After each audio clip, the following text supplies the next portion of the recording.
Hi, I'm Ricka from rickabrandon.com. Today we're going to talk about something that is near and dear to my own personal heart.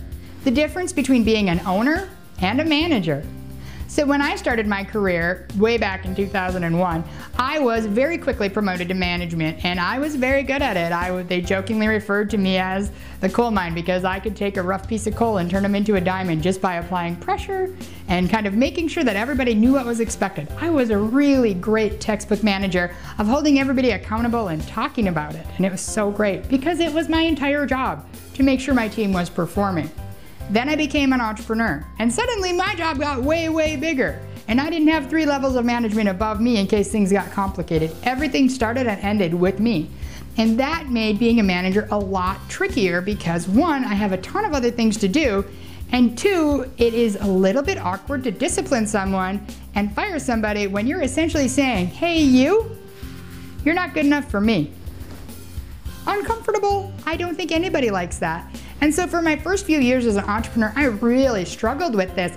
I had been a great manager and I knew all the right things to do, but I just found myself really resisting it as the owner. I would always find fault in what I had done. I hadn't given them enough training. I didn't have enough expensive tools. I didn't have this. I hadn't done that. Everything was my fault.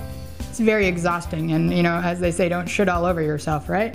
I did though. And so after several years of hard lessons learned, I realized at the end of the day, I don't enjoy managing people, so I need to figure out some ways that make it easier for me as the owner to manage people. And so I've developed over the years a number of ways that make it simple, but at the end of the day, as the owner, I gotta do it. If they're not performing, if they're not doing their job, it's my job, if I'm looking out for my business, to talk to them about it, to get them to take the corrective action and get the results I need, or to terminate them.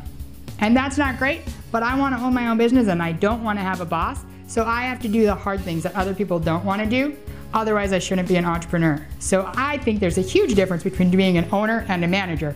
And absolutely an owner has to be a manager, but it feels way different inside. So I just want you to know you're not alone if you felt that way, and it's probably not all your fault. And really, at the end of the day, when you fire them, you feel way better the next day.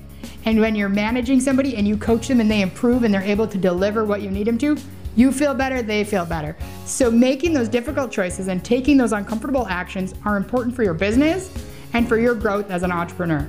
But don't let anybody tell you it's the same, because it feels really different to enforce the rules for the man and to be the man. All right, I hope this helps. Have a great day.